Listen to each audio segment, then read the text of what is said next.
नमो भगवते वासुदेवाय।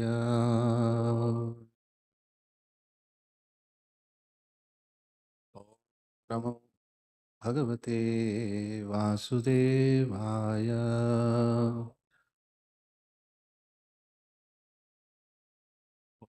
नमो भगवते वासुदेवाय।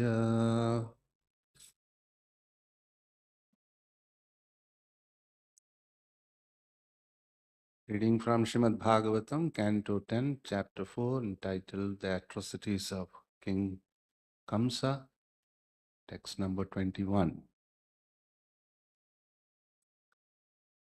Tasmat Bhadre Swatanayan. Tasmat Bhadre Swatanayan. Maya Vyapaditanapi. Maya Vyapaditan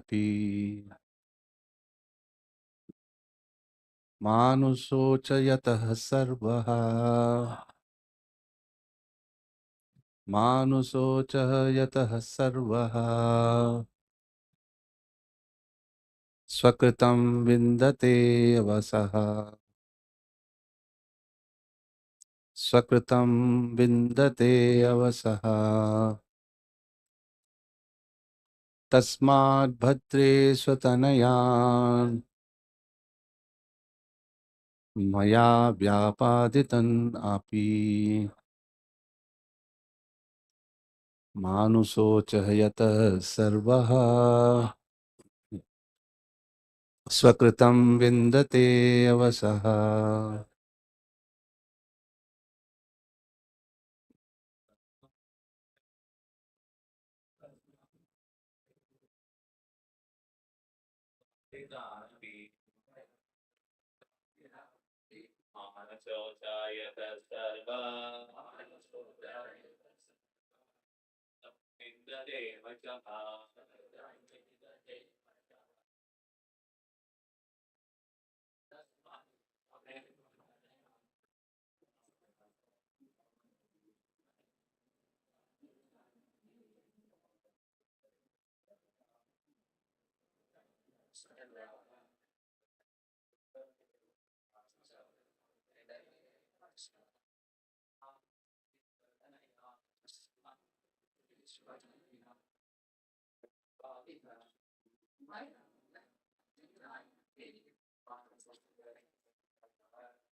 Tasmat, therefore, Bhadre, my dear sister, all auspiciousness unto you.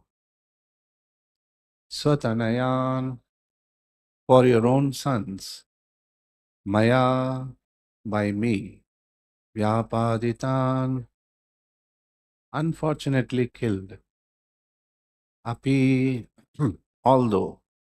Ma anusocha, do not be aggrieved. Yataha, because. Sarvaha, everyone. Swakritam, the fruitive results of one's own deeds. Vindate, suffers or enjoys. Avasaha, under the control of providence. Translation and purport by His Divine Grace, Abhay Charnaravind, Bhaktivedanta Swami Srila Prabhupada. Translation. My dear sister Devaki, all good fortune unto you. Everyone suffers and enjoys the results of his own work under the control of providence.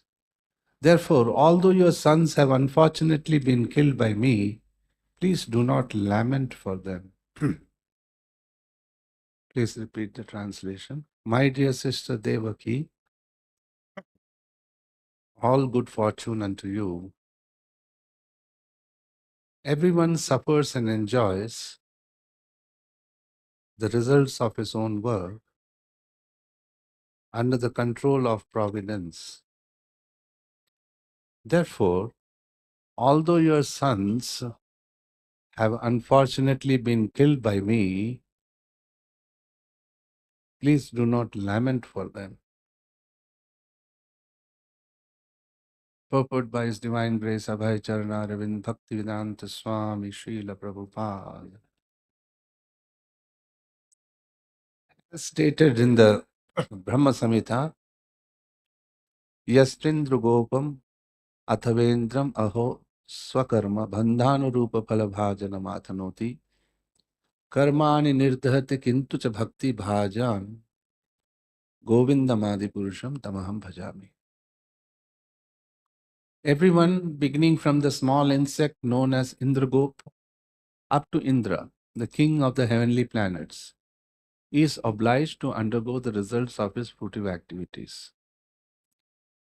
We may superficially see that one is suffering or enjoying because of some external causes, but the real cause is one's own fruitive activities. Even when someone kills someone else, it is to be understood that the person who was killed met the fruitive results of his own work, and that the man who killed him acted as the agent of material nature. Thus, Kamsa begged Devaki's pardon by analyzing the matter deeply. He was not the cause of Devaki's son, rather, this was their own destiny. Under the circumstances, Devaki should excuse Kamsa and forget his past deeds without lamentation. Kamsa admitted his own fault, but whatever he has done was under the control of providence. Kamsa might have been the immediate cause for the death of Devaki's sons, but the remote cause was their past deeds. This was an actual fact. Thus ends the Bhaktivedanta purport. Om Ajnanatimirandasya Jnananjana Shalakaya Chakshurunmilitam Yena Tasmai Shri Gurave Namaha. Nama Om Vishnupadaya Krishna Prishtaya Bhutale Srimate Bhakti Vedanta Swaminiti Namine Namaste Saraswate Deve Gauravani Pracharine Nirvishesha Shunyavadi Pashatya Deshatarine Jai Shri Krishna Chaitanya Prabhu Nityananda Shri Advaita Gadadhara Shivasadi Gaura Bhakta Vrinda Hare Krishna Krishna Krishna Hare Hare Hare Rama Rama Rama Hare Hare Tasmat Bhadre Swatanayan Maya Vyapaditanapi Manusocha Yatah Sarva Swakritam Vindate Avasaha. My dear sister Devaki, all good fortune unto you. Everyone suffers and enjoys the results of his own work under the control of providence. Therefore, although your sons have unfortunately been killed by me, please do not lament for them. Hare Krishna.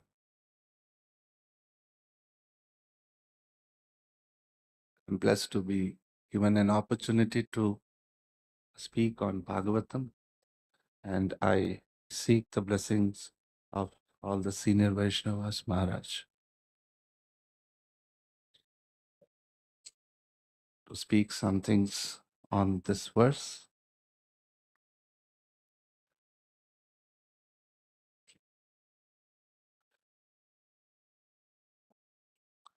As in this verse we find a very extraordinary setting. Kamsa has imprisoned his own sister and brother-in-law, putting them in shackles. And out of fear of his own life, because he had heard the voice that the eighth son would kill him, so much attached to his enjoyment, his own enjoyment, proprietorship, and control in this world.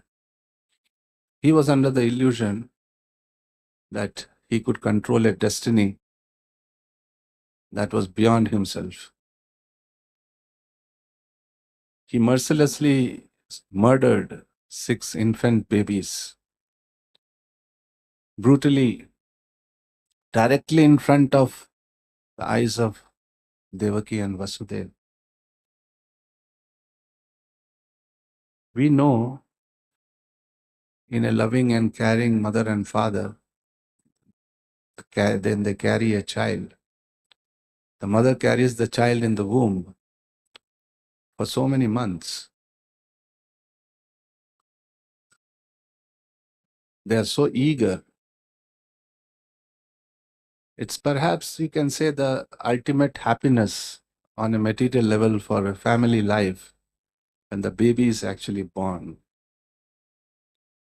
Mother is thrilled to see this infant child, and naturally, emotionally, biologically, there is just intense affection for that child.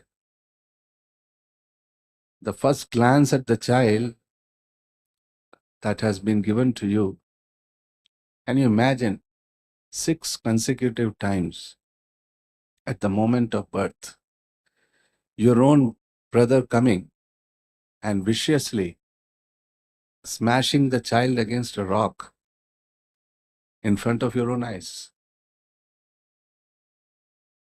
Kamsa was not thinking about Devaki's feelings or the baby's feelings. He was not even thinking of his own karma. He was only thinking about his own egoistic desire to control and enjoy this world. Absolutely blind. This is the nature of material desires. It can infatuate us and blind us weak, totally blinded from our own self-interest. After keeping them in prison, chained for so many years and killing their children, Krishna was born at midnight. We know this last time. He informed Vasudeva to exchange him with the daughter of Yashoda. Vasudeva brought back Yogamaya. She was in the form of a very tiny newborn infant baby girl. By her own potency, in order to enact this Leela for Krishna, she puts everyone to sleep, opened all the doors, released all the shackles. And then at the opportune moment, she cried, just like a baby would cry. And with that cry, everybody woke up. The guards immediately went to Kamsa. Kamsa ran down, took the baby by the legs. Devaki was embracing that little girl, begging, crying, pleading. You have already killed all my children. This is the daughter. You have nothing to fear. Allow me to at least be a mother for this child. Please, I beg you. And he was so merciless. Forcefully yanked her from Devaki's hand and went to smash against that rock. And the little baby rose into the sky and manifested the form of Durga riding on a lion. He said, Kamsa, you are a fool. The child that is meant to kill you has already been born and is somewhere else. Why do you harass your brother and sister? And she went away. Kamsa realized he's not the controller. This was a rude, you can say it was a rude awakening for him. Suddenly, under the circumstance, a little bit of that illusion was lifted from him. He actually understood what he had done to his sister. Ultimately, he did it all for nothing. He killed all those little babies, tortured his brother-in-law and sister, just to protect himself ultimately from the eighth child. And after doing all that, the eighth child was born and somewhere else. And it was all useless. He was humbled a little. He bore down to Devaki and Vasudeva and begged forgiveness, kind of. This is how he is begging forgiveness, you see, in this particular verse. He's preaching excellent philosophy. What he is saying is Vedic philosophy, the laws of karma. Interestingly, some of the greatest, asuras were also the greatest philosophers. From an intellectual perspective, super excellent, precise philosophy they would speak. There's a whole chapter in Srimad Bhagavatam practically of Hiranyakashipu speaking super excellent, philosophy to the relatives after Hiranyaksha was killed. He was a yogi, he was a philosopher. Unfortunately, he had a miserable, bad character. And Ravana was also a pandit. He performed tremendous austerities. He was a Brahmana. He really had philosophical, intellectual, understanding, but he also had a very miserable character.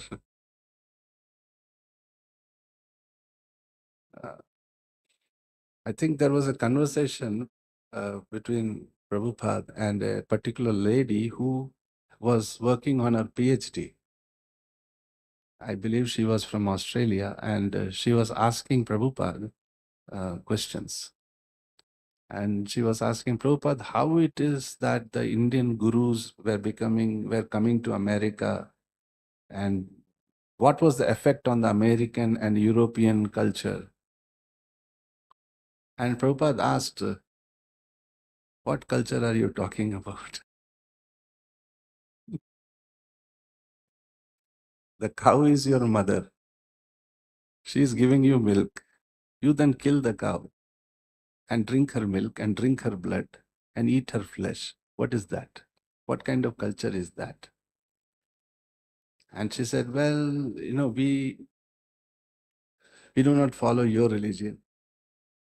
And Prabhupada said, in the Bible it is said, thou shalt not kill. Why are you killing?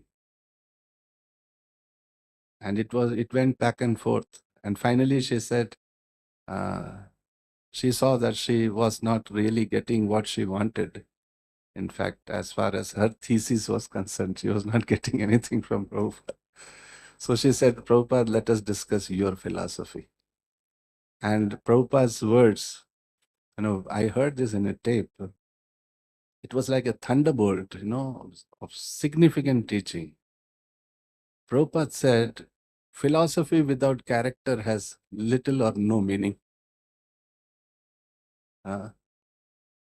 So here we have Kamsa. He's preaching excellent philosophy and no character. So the philosophy is that there are laws of nature, just like laws of gravity. What goes up must come down. It doesn't matter whether you believe it or not. It simply doesn't matter what I believe or you believe. Laws are laws. The law of gravity is also law of nature. And there are more subtle laws of nature called karma, that for every action there is an equal and corresponding reaction. In Bible also, it is said that, so what you saw that shall you reap. And what goes around comes around.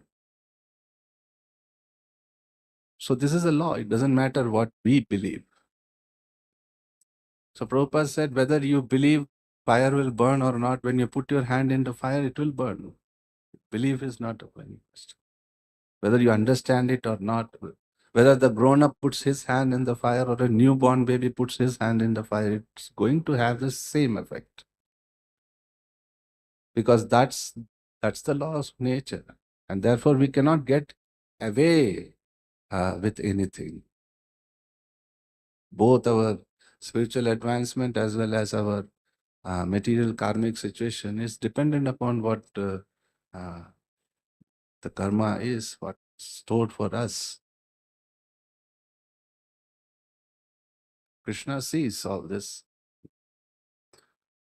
It's very scary and it's wonderful at the same time. It's scary for Kamsa because he was addicted to so many sinful acts. Why didn't he apply this philosophy to himself? That is a question which we can ask, which is preaching to his sister. He could have applied it on himself. So many sinful acts he was doing. Just few minutes before he could have. But the laws of karma for everyone, who is conditioned within the material existence, are there for everyone.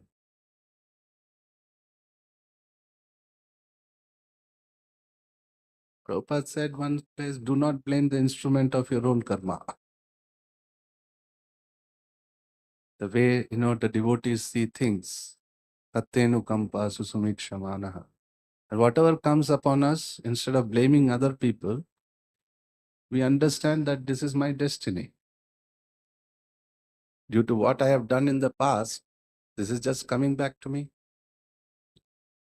And this consciousness actually frees us from making excuses to perpetuate and aggravate our karmic situation. Because you see, whatever may come to us due to our past, we really don't have much choice what's going to happen to us. But we do have choice how we are going to respond to it. We could respond by blaming something or someone for what's happening and retaliate, and then just aggravate and perpetuate the cycle of karma we are in, making things more worse. Or we could behave in a compassionate and a proper way, and then out of that bad karma it's erased because we have gone through it, we have sought our good karma for the future. Or we could surrender to Krishna. Tattenu kampa susimikshamana bhunjan evat kritam vipakam. This verse that actually Brahma is speaking here in Srimad Bhagavatam, that when suffering comes upon a devotee with folded hands and a grateful heart offer obeisances to Krishna. I know whatever is happening is only a small token of what I deserve. So in this state, let me pass through it with tolerance and surrender to you, my Lord.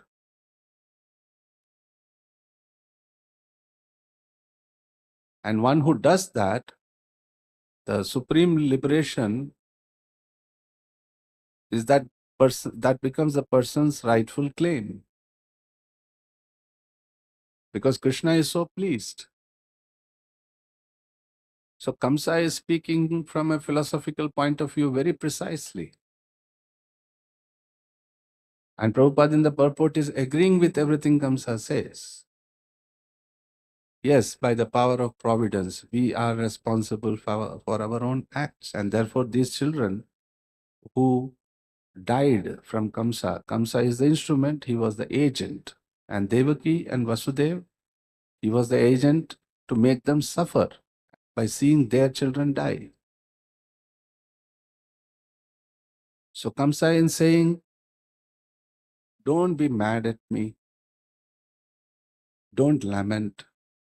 It's my fault, but on a higher level, it's not really my fault, it's their fault.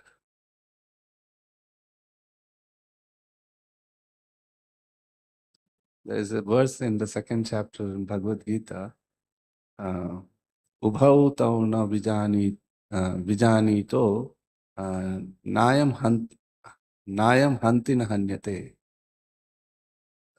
No one kills and no one is killed.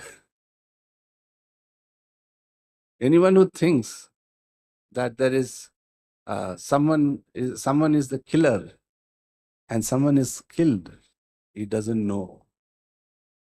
Ubhau to na vijani to nayam hanti na hanyate. The soul is not killed under any circumstances. Na hanyate hanyamane sharire.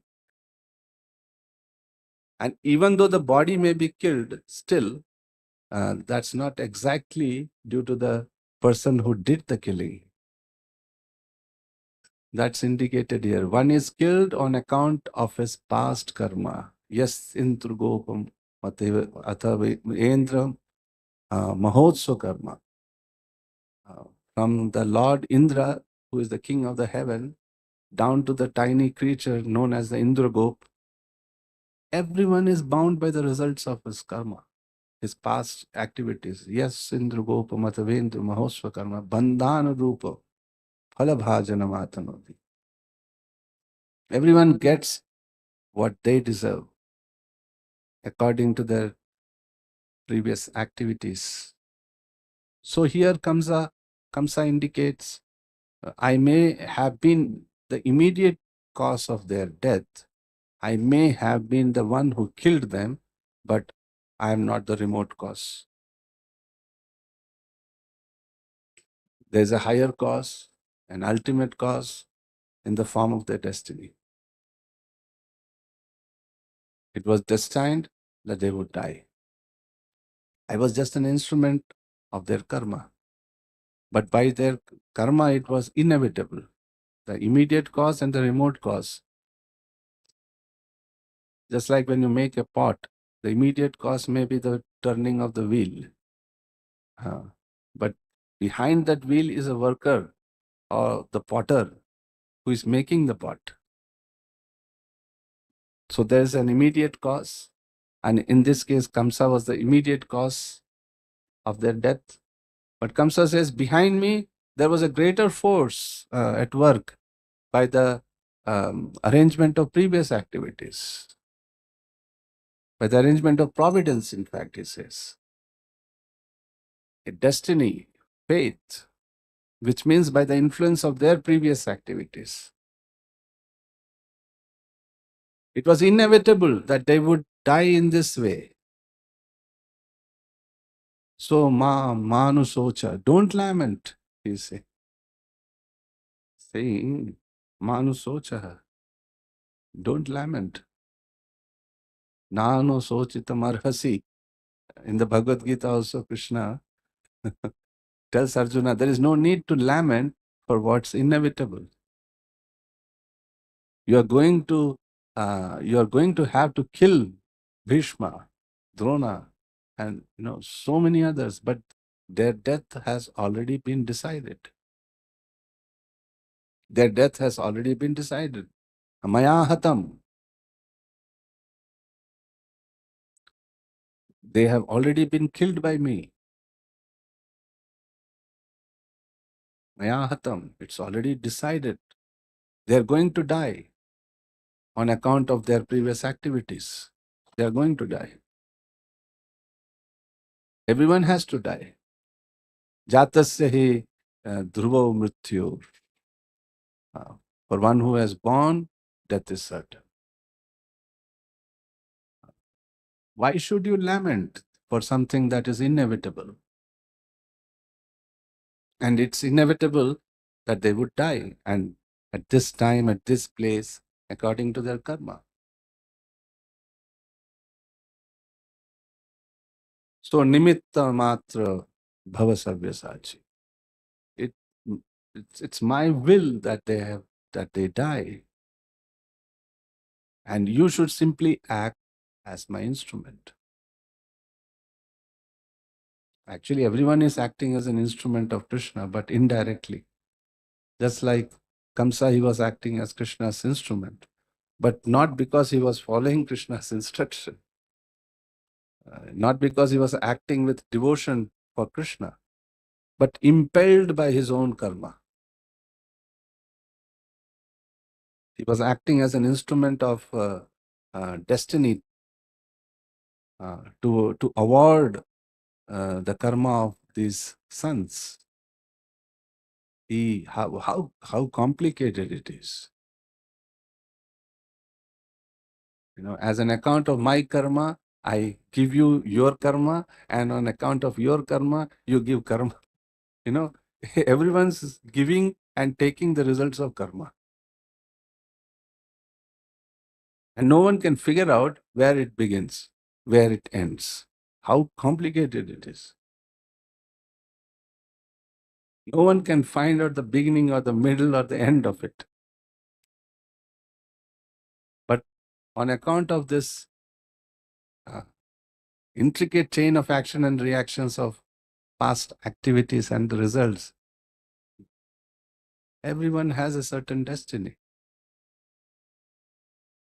Someone's born in a certain family, in a certain place, a certain time, and he dies at a certain time, a certain place, in a certain way.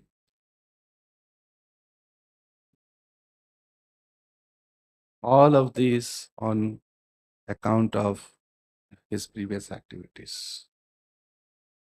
And now in this life, he's performing more activities and generating more karma.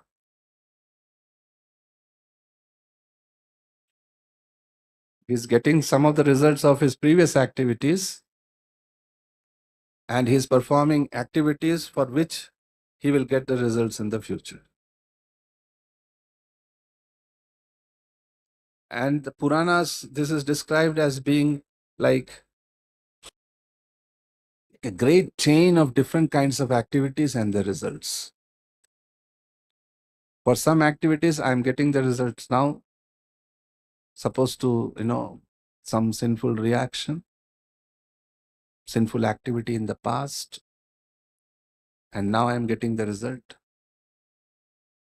If someone is born in a poor family, or someone is born ugly, or no education, or disease, that's the mature fruit of his previous sinful acts. So that's one kind of reaction which is I'm getting now.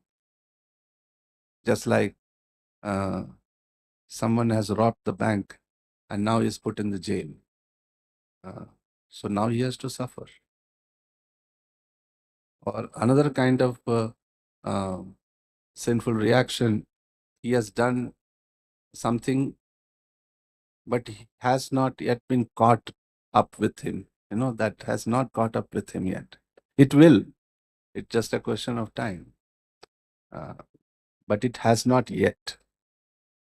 Just like sometimes we see that a person is happy, or is good looking, he's very popular, he's very capable, and he is hit by a car. That means his previous karma, now it has caught up with him. It was waiting, it was there and waiting, and now it has come. Just like the man has robbed the bank, he hasn't yet been caught, but the police are after him, and he will be caught, and he will be thrown in the jail.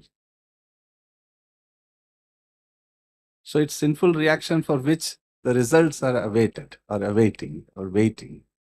He has done it, and sooner or later he will catch it. Then more subtly, there is another kind of sinful reaction. There's a sinful activity that he has not done yet, but he's thinking about it. He hasn't yet robbed the bank, but he is thinking how to rob the bank. Well, because he is thinking, later on he will do it. Yeah, that's the third one. We didn't mention that.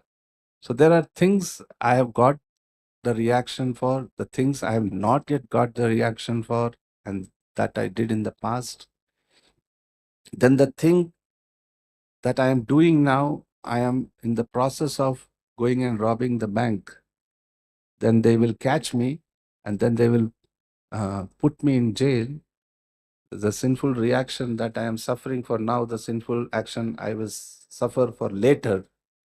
Then the sinful action I am doing at this very moment, then the sinful reaction that I am thinking about doing, and then still more subtle, there is some sinful activity. I am not even thinking about it, but the seed for it is there in my heart. On account of my past activities, the desire is there in the heart, but it hasn't come out yet. Given the opportunity, just like I'm not thinking about robbing the bank, but on account of my past activities, someone will come to me and will propose, how about we could go and rob a bank? And I will start thinking, could we rob the bank? Impossible. The desire is there, but it under certain circumstances, if it comes out, or sex desire. A child has no sex desire because it's there in the heart. When the child grows up, it will come out. Yeah. So there is this sinful reaction I am getting, the reaction for now, then something I've done it will come later. And then something I'm doing now, and then something I'm thinking of doing, and then the things I'm not even thinking of, but the seed is there. Yeah. All of these different stages of reactions are connected with me. They are all connected with my life.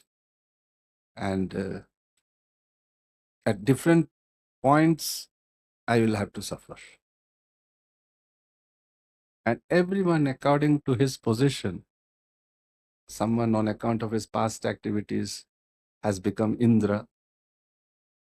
Someone on account of his past activities has become Indragop, the small germ or insect. Someone becomes a big man. Someone becomes a small man. Someone becomes a dog. Someone becomes a tree.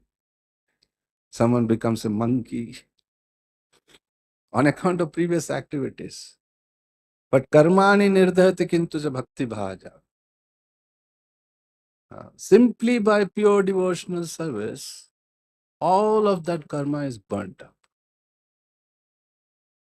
All this chain of things awaited could be happening. When it will happen, we don't know. Karmani nirdhata kintu cha bhakti bhaja. One may perform some ritual to get free from the results of some sin, but still so many sinful reactions will remain. But if one engages in the devotional service of Krishna, karmani nirdhata kintu cha bhakti bhaja, all of these sinful reactions, that means the whole stock burnt up, is burnt up. Even the desire which has not yet come, even those desires will be burnt up. Like the seed. Seed, if you see, seed is a potential plant. If you see, consider it. When it goes into the ground, it will become a plant. No doubt about that. But if the seed is fried, then nothing. You can plant it, you can water it, nothing will happen because the seed has already been fried. And so it can't give any result. So our past sinful activities, the subtle desire, everything is burnt up down to the very root. Only what's already there, what can be done. I have this body, what is there? It's all my sinful reactions. All my sinful reactions are burnt up, but the body would disappear. The body would disappear because the body is also the result of my past sinful activities. But just the outward body, remains as some little token. It remains with us. Otherwise, all the karma is burnt up. Govindam Adi Purusham Tamaham Bhajami. But that Kamsa doesn't mention. Uh, Kamsa at this point is simply seeking to be excused for his past sinful activities. It was their karma, I was just the instrument, that's the past. Still, he is responsible. It doesn't mean that because I killed you on the count of my, my previous karma, now I don't have to suffer my karma. You can't go to the court and say, my lord, yes, I killed this man, but it was his karma. The judge wouldn't say, oh, that's all right, it was his karma. You can go now. He will not say that. It may have been his karma, but now you have to suffer. Yeah, that's your karma. His karma was there, that he had to be killed by you. And your karma was that you have to be hanged by me. Even though I may be delivering the result of your karma, I have to suffer also. Unless I'm acting directly on behalf of Krishna.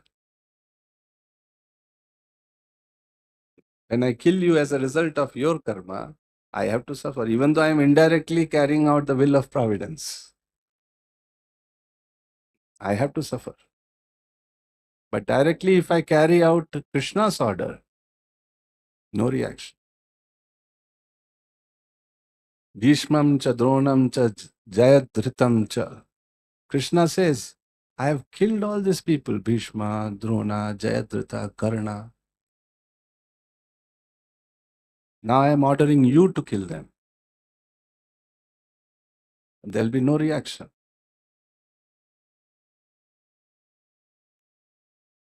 Am tam sarva papebhyo mokshaya shyami ma sucha. Krishna says this. Rather, you will get free from all previous sinful reactions by this killing. Because you are doing it directly under my order.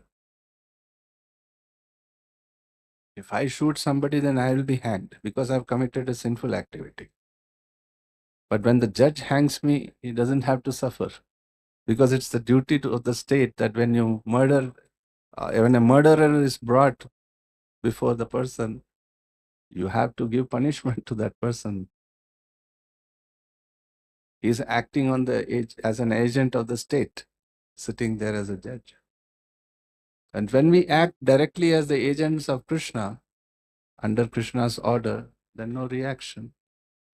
It doesn't mean, again, let me just, that I can just concoct, I do this for Krishna. I decided to shoot you for Krishna. No, no. But if it is actually Krishna's order, then whatever it may be, there will be no reaction. Rather, I become purified from previous actions by doing it. It's your karma to be killed, but my killing you is not just like karma. It's my order from Krishna. There's no reaction. Karma nirdahati kintu cha bhakti bhaj. I am not going to kill you. So Kamsa, he can't avail himself of that excuse. He can't say, Krishna told me. He cannot say that. He is trying to kill Krishna after all. That is his bigger. But he can't claim that I'm acting in devotional service to Krishna. All he can explain is that I am acting helpless. Avashaha, here it is written. Vindate avashaha. Avasha means helplessly or under the control of providence. All he can say is that I was forced by my own karma to do it. And they were forced by their karma to have it done to them. And that's a fact. But it will go on and on and on and on. No way. I, I am forced to act in one way. I am forced to have something happen to me, forced to make something happen to someone else. But it goes on and on and on. The activity generates another reaction, then another reaction. Just like if I lie, then because I lie, now I have to tell the next lie. Yeah. So that I don't get caught. And now that I have told that lie, I have to tell the next one. So practically I am forced. Or in so many ways. So many ways. So everyone suffers or enjoys the results of his own work under the control of providence. That's a fact. And so therefore no one should lament. Why lament for what is destined to happen? And especially when it's only happening to this body. Ubhau tau na vijanito nayam hanti na hanyate. But Kamsa won't be free from his sinful reactions simply by apologizing. Simply by saying, I'm sorry, and anyway, it was a result of providence. That doesn't free one from his chain of actions and reaction.